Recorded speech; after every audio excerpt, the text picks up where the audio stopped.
বাংলাদেশে আপনারা জানেন যে সরকারি, আধা সরকারি বা ব্যাংকে চাকরির জন্য প্রত্যেককে পুলিশ ভেরিফিকেশন করতে হয়। প্রত্যেকটা ক্যান্ডিডেটকে, বেশিরভাগই তারা ছাত্র। এই পুলিশ ভেরিফিকেশনের যে পদ্ধতিটা 1928 সালের থেকে হয়ে আসছে এবং এই দীর্ঘদিন হলে আছে, প্রায় 96 বছর হয়ে গেল প্রায়। এখানে কিন্তু অনেক রকমের কোশ্চেন, যেটা ব্রিটিশ আমলের যে ম্যানুয়াল, সেখানে অনেকগুলো পয়েন্ট আছে যেগুলোর উপর জিজ্ঞাসা করা হয় এবং তদন্ত করা হয়। এবং এর ফলে অনেক সময় আপনার অনেক চাকরি প্রার্থী বাদ পড়ে যায়, নাম্বার 1। নাম্বার 2, আরেকটা ঘটনা ঘটে যে ওখানে একটা বিষয় ছিল যে আত্মীয় স্বজনের মধ্যে রাজনীতি কেউ করে কিনা, রাষ্ট্রবিরোধী, তখন যেটা ব্রিটিশরা করেছিলেন যে রাষ্ট্রবিরোধী কেউ আছে কিনা, ব্রিটিশদের আঙ্গিকে যেটা চিন্তা। তো আমরা শুনেছি যে এই গত 96 বছরের মধ্যে অনেকেরই ক্ষেত্রে এরকম হয়েছে।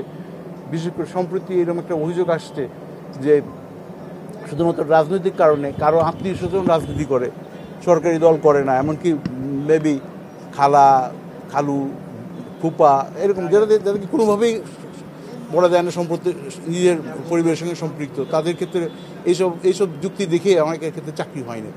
তা আমরা এই জিনিসগুলোকে বাদ দিতে সুপারিশ করছি যে আমরা এই আত্মীয় স্বজন না, এখন হলো স্থায়ী ঠিকানা নিয়ে স্থায়ী ঠিকানা যাবে, কিন্তু স্থায়ী ঠিকানায় আবার দেখা হতো যে বাবার নামে সম্পত্তি আছে কিনা, সেটাও নাকি চেক করা হতো। আমরা এটাও চাই না। আমরা বলছি যে সবচেয়ে আমাদের প্রথম 1 নম্বর ডকুমেন্ট হলো ন্যাশনাল আইডি কার্ড, কারণ government already national ID card আইনের মাধ্যমেই এটার পিছনে আইন আছে, back by some law, national ID card. এবং ন্যাশনাল আইডি কার্ড যা থাকবে সেটা হলো প্রথম ডকুমেন্ট। এটার ভিত্তিতে যদি দু একটা জিনিস ঠিক করতে হবে। এবং ন্যাশনাল আইডি কার্ড ছাড়া কারো চাকরি পাওয়ার কথাও না, কারণ 18 বছর বয়স হওয়ার পর ন্যাশনাল আইডি কার্ড পাওয়ার কথা।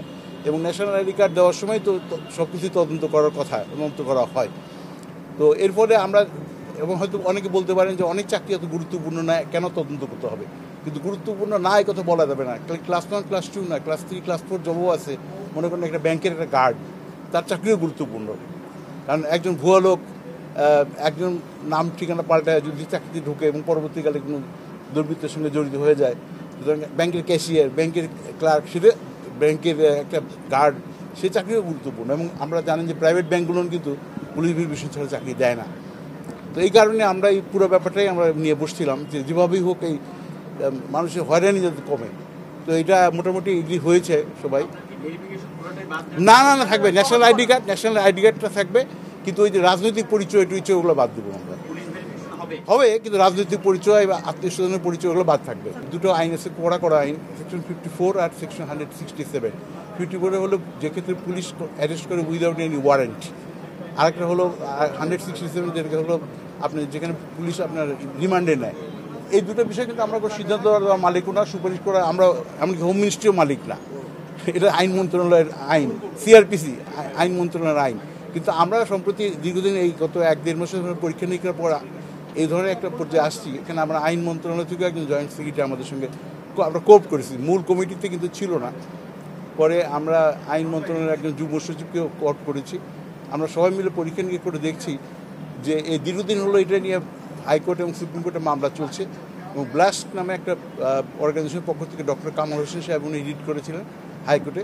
সেখানে হাইকোর্টের রায় হয় এবং হাইকোর্ট থেকে বলে যে এই আইনগুলো প্রয়োগের ক্ষেত্রে পুলিশ এবং সব জায়গায় সংশ্লিষ্ট সবাইকে সতর্কতার সঙ্গে অনেকগুলো বিষয় মেনে চলতে হবে, অনেকগুলো গাইডলাইন দিয়ে দেয়। পরবর্তীকালে গভর্নমেন্ট এটা আবার অ্যাপিলেট ডিভিশনে যায় 2014 সালে সম্ভবত।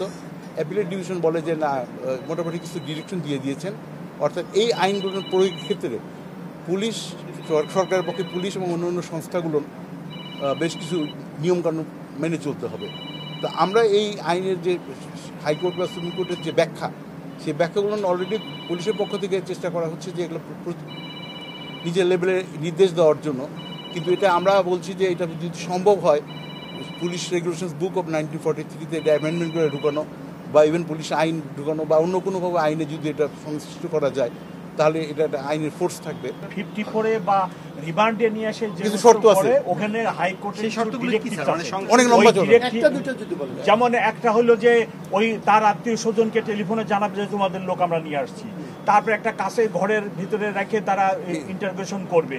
তারপরে তাকে 24 ঘন্টার মধ্যে কোর্টে প্রডিউস করবে, এরকম 9-10টা ডিরেক্টিভস আছে হাইকোর্টের। পুলিশকে বলা হবে যে এই ডিরেক্টিভসগুলো তোমরা মাইনে চলো। আমরা যেমন প্রথমেই বলছি যে আমরা পুলিশ যে অ্যারেস্ট করলে প্রথমে আত্মীয় স্বজনকে বলতে হবে, এটা তো একটা বড় একটা ইয়ে। মোবাইল ফোনের মাধ্যমে বলে দেবে যে আমি আপনার আত্মীয় আসছে, অ্যারেস্ট করছি আমরা, এটা তো একটা বড় একটা ধরনের রিলিফ।